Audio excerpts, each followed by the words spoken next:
দেখছেন কিভাবে বাড়িঘরদোর সেখানে ভাঙচুর করা হয়েছে শামসেরগঞ্জ, যেখান থেকে 3 কিলোমিটার দূরে বাংলাদেশ বর্ডার। এবং শামসেরগঞ্জ থেকে অনেকেই বিভিন্ন পরিবার এখানে লক্ষণীয়ভাবে, এটা বলতে কোনো দ্বিধা নেই। যদি আমাদের ভারতবর্ষের সেন্সাস, যে কোনো সেন্সাসের দিকে তাকানো যায়, মুর্শিদাবাদে সেখানে জনসংখ্যা 70% মুসলিম জনসংখ্যা রয়েছে, 30% হিন্দু। যে কারণে বিভিন্ন সময়, কিছুদিন আগে এক বিধায়ক, নাম নিচ্ছি না, তিনি বলেছিলেন আমরা 70% কী করতে পারি দেখিয়ে দেবো। মালদা এই অঞ্চলেও একটা কিন্তু রয়েছে, যদিও সেখানে বিভিন্ন ক্ষেত্রে বৈষ্ণবনগরে গিয়ে অনেকে আশ্রয় নিচ্ছেন। বৈষ্ণবনগরটা ট্র্যাডিশনাল, এটা হচ্ছে সেখানে হিন্দু বেল্ট। এরকম একটা পরিস্থিতি চলছে। এই পরিস্থিতি বাংলায় ফিরে এসেছে এবং এটার পেছনে একটা বড় কারণ ওয়াকফ যে অ্যামেন্ডমেন্ট আইন, সে আইনকে মন থেকে মেনে নিতে পারছেন না অনেকে। এবং তার মধ্যে সবচেয়ে অশান্ত পরিস্থিতি তৈরি হয়েছে মুর্শিদাবাদ এবং মালদা নিয়ন্ত্রণে। মালদা এখন অনেকটাই নিয়ন্ত্রণে, এবং মুর্শিদাবাদকে নিয়ন্ত্রণ করার জন্যে আধা সামরিক বাহিনী যেমন মজুত রয়েছে জাতীয় সড়কে। কেন জাতীয় সড়ক দিয়ে শিলিগুড়ি করিডোরের দিকে যেতে হয়, শিলিগুড়ি পৌঁছানো এবং সেখান থেকে উত্তর পূর্ব ভারতের দিকে পৌঁছানোর বিষয়টা রয়েছে। এই সমস্ত দিক থেকে আজকে আলোচনায় যারা রয়েছেন, এটাকে একদম চুলচেরা বিশ্লেষণ করব যে কেন এরকম পরিস্থিতি তৈরি হলো, কি কারণ কাজ করছে, কি মডেল কাজ করছে, সমস্ত আপনাদের কাছে তুলে ধরবো। গোটা পর্বটাই অত্যন্ত আকর্ষণীয় হতে চলেছে এবং আপনারা আমাদের সঙ্গে থাকুন। রয়েছেন ডক্টর আশিস দাস, ইতিহাসের অধ্যাপক, তাকে স্বাগত জানাচ্ছি। রয়েছেন কলকাতা পুলিশের প্রাক্তন ডিসি, তিনি রয়েছেন সত্যজিৎ ব্যানার্জি, কলকাতা পুলিশের একজন দক্ষ প্রাক্তন পুলিশ কর্তা, ডিসি পদে ছিলেন। এবং রয়েছেন আমাদের সঙ্গে, যোগ দিচ্ছেন উত্তরবঙ্গ থেকে দীপ্তিমান সেনগুপ্ত। দীপ্তিমানবাবু, আপনি কেউ স্বাগত জানাচ্ছি। আমি প্রথমে একটু আপনার কাছে, দক্ষ পুলিশ অফিসারদের পাঠানো হয়েছে রাজ্যের সমস্ত জেলা, 23 জন শীর্ষ পুলিশ কর্তা ওখানে রয়েছেন, কেন্দ্রীয় বাহিনী রয়েছেন। মানে পরিস্থিতি কতটা নাজুক সিচুয়েশন, যে কারণে হচ্ছে সমস্ত দক্ষ পুলিশ কর্তাদের পাঠানো হয়েছে। এটাকে কনফিডেন্স বিল্ডিং না, পরিস্থিতি যে জায়গায়, ভলিউমটা যে জায়গায় গিয়ে পৌঁছেছিল, আস্তে আস্তে ওটাকে কার্ভ করে নিয়ে আসার জন্য স্ট্র্যাটেজিটা কী হবে এই ক্ষেত্রে যৌথ বাহিনী? দেখুন সুদা, একটা কথা বলি, এই যে ঘটনাটা যে ঘটেছে, সেই ঘটনা ঘটার অনেক দিন আগে থেকেই কিন্তু একটা আঁচ পাচ্ছিল সবাই, এবং এই আঁচের খবরটা ওখানকার local OC, local DySP, additional SP, SP সবার কাছেই যাওয়ার কথা। কারণ ইনফরমেশন, প্রত্যেকটা পয়েন্টের ইনফরমেশনগুলো ওসির কাছে ডাইরেক্টলি পৌঁছায়। এবং আইবি বলে আমাদের পুলিশে একটা ইন্টেলিজেন্স ব্রাঞ্চ আছে, ইন্টেলিজেন্স ব্রাঞ্চ যেটা আইবি রয়েছে, সেই আইবির প্রত্যেকটা খবর, ডে টু ডে খবরগুলো, সেটা লোকাল ওসিকে, লোকাল এসপিকে এইসব দেওয়া হয়।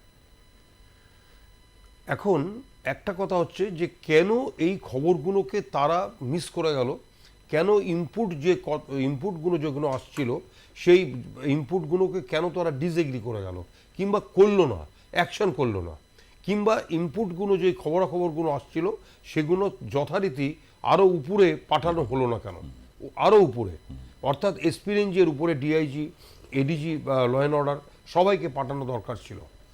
আরেকটা কথা দেখুন সুজিতদা, আমরা যখন রেগুলার অফিসার ছিলাম, মানে একটা কথাকে যদি জিজ্ঞেস করি, মানে এটা জানি না আপনি এই প্রশ্নটা আপনার ক্ষেত্রে করা সমীচীন কিনা, এই রাজ্যের প্রশাসনের মধ্যে একটা রয়েছে যে দেখি না কতটা ওয়েট অ্যান্ড সি, সব আন্ডার কন্ট্রোল, কিন্তু পরিস্থিতি যে অনেক জায়গায় অগ্নিগর্ভ, বিশেষ করে সীমা মানে পাশে বাংলাদেশ এরকম অগ্নিগর্ভ পরিস্থিতি, সেখানে মেটাকুলাস ডিজাইনের কথা স্বয়ং প্রধান বলেন। তো সেক্ষেত্রে ওসি বা হচ্ছে স্থানীয় প্রশাসন একটা নেগলিজেন্স কি কাজ করেছে, নাকি তারা ব্যাপারগুলোকে ঠিক অ্যান্টিসিপেটই করতে চায় না? না, ব্যাপারটা হচ্ছে যে দেখুন, অফিসার ইনচার্জ কিংবা ডিওয়াইএসপি, অ্যাডিশনাল এসপি, তারা একটা গুরু দায়িত্বে রয়েছেন, তাদের একটা বিশাল এলাকা দেখতে হয়, কিন্তু তাদের কাছে যখন ইনপুটগুলো আসবে সেগুলোকে এক্সিকিউশনের দায়িত্ব কিন্তু তাদের। কারণ এই যে ভুক্তভোগী, তাদেরই তো দৌড়তে হচ্ছে, তাদেরই তো রক্ষার জন্য চারদিকে ডিউটি করতে হচ্ছে। সুতরাং এটাকে আগে থেকে কন্ট্রোল করার জন্য কি কি ব্যবস্থা নেওয়া দরকার ছিল। আরেকটা কথা বলছি আপনাকে, দেখুন আমরা যখন রেগুলার অফিসার ছিলাম তখন আমাদের কাছে না ড্রোন ছিল না। আমরা যখন যে দেখতে পাচ্ছি, যে খবর পাচ্ছি যে অমুক জায়গায় একটা 500 লোকের কি 1000 লোকের একটা অ্যাসেম্বল হয়েছে, শুনতে পাচ্ছি তো আমরা ড্রোনের মাধ্যমে খবর নেব যে এই রকম যে কত লোক ওখানে জমায়েত আছে, সেই জমায়েত যে আছে মবের ক্যারেক্টার কীরকম আছে, মবের ক্যারেক্টার অর্থাৎ তারা মারমুখী আছে, তাদের হাতে কি আছে, লাঠি আছে, কী কী অস্ত্র আছে, বোমা আছে কিনা, এবং তাদের কি কি কথাবার্তা হচ্ছে। অর্থাৎ এই যে জমায়েত, এই জমায়েতটা যে থেকে যে খবরাখবর নেওয়া এবং তাদেরকে ডিসপার্স করা, ওখানে ডিসপার্স করা মানে এগোতে দেবো না, ওখানে যখনই আপনি একসাথে তো 1000 লোক 2000 লোক জড়ো হয় না, 10 জন 5 জন এরকম করে জড়ো হয়, জড়োই হতে দেবো না, প্রোয়েক্টিভ হিসাবে কাজ করে জড়োই হতে দেবো না, রাস্তায় দাঁড়াতে দেবো না। কারণটা হচ্ছে যে প্রোয়েক্টিভভাবে এদেরকে সরিয়ে দেওয়া হবে, যতই ঢিল মারুক যাই করুক রাস্তায় দাঁড়াতে দেবো না, এই অ্যাকশান দরকার ছিল। 2 নম্বর হচ্ছে দেখুন, এখানে যখন ওরা খবরাখবর পাচ্ছে এরকম, তখন ওখানকার যারা ইমাম রয়েছেন, ইমামদের সাথে মিটিং করে তাদেরকে কন্ট্রোলে নিয়ে আসা, অর্থাৎ তাদেরকে মাধ্যমে মসজিদ যখন আজান হচ্ছে কিংবা বলা মসজিদ থেকে যে কন্ট্রোলে থাকুন, আপনারা কিন্তু যারা গণ্ডগোল করবেন তারা কিন্তু দেশদ্রোহী, তারা রাষ্ট্রের বাইরের, তারা গুন্ডা, তারা সাধারণ নন, তারা কিন্তু ভারতবর্ষের বিরোধী, আপনারা কেউ গণ্ডগোলের মধ্যে যাবেন না, অর্থাৎ তাদেরকে একটা চাপের মধ্যে রাখা, এটা করা আগে থেকেই উচিত ছিল। আরেকটা বড় ব্যাপার যেটা, সেটা একটা বলা দরকার আছে। দেখুন, যেখানে ঝামেলাগুলো হচ্ছে মুর্শিদাবাদে, এখানকার জেলা পরিষদ একটা বিশেষ পার্টির, একটা পার্টির, এমএলএও সেই পার্টির, এমপিও সেই পার্টির, আমি নাম উচ্চারণ করছি না, অর্থাৎ একটা পার্টির কন্ট্রোল রয়েছে জেলা পরিষদ, এমএলএ এবং এমপি।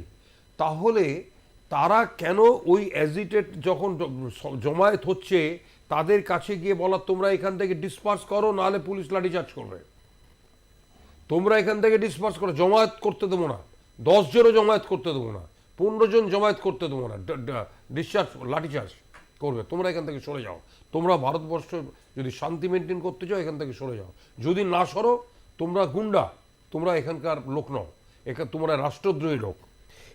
এই যে প্রোঅ্যাক্টিভ কাজগুলো, এইগুলো যদি প্রথম থেকেই করা হতো তাহলে কিন্তু আজকে এই অ্যাসেম্বলিটা হতে পারতো না, ঝামেলাটাও হতো না। মানে এক কথায় বলা যেতে পারে কোনো প্রোঅ্যাক্টিভনেস কিছু নেই। আমি এখান থেকে আশিসবাবু এটা বলছি, যেখানে আমরা দেখছি বাংলাদেশে এই অবস্থা, ওখানে পুলিশের কী অবস্থা, আনসার বাহিনীর কী অবস্থা, আর্মির ম্যাজিস্ট্রেসি থাকা সত্ত্বেও কী অবস্থা, এবং জামাতের দাপাদাপি সবই তো 8 মাস ধরে দেখতে পাচ্ছি।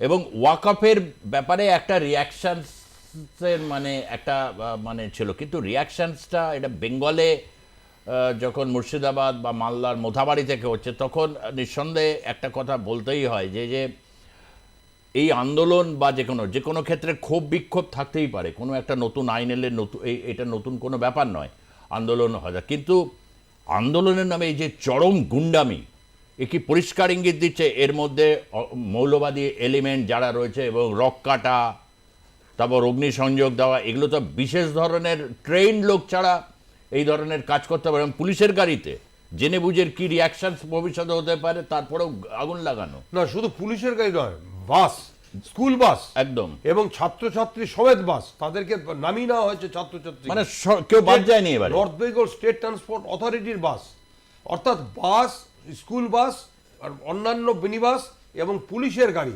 অ্যাম্বুলেন্স, সবচেয়ে বড় কথা অ্যাম্বুলেন্সের অক্সিজেন সিলিন্ডার পর্যন্ত বার করা হচ্ছে ওই অবস্থায়। এক্স্যাক্টলি।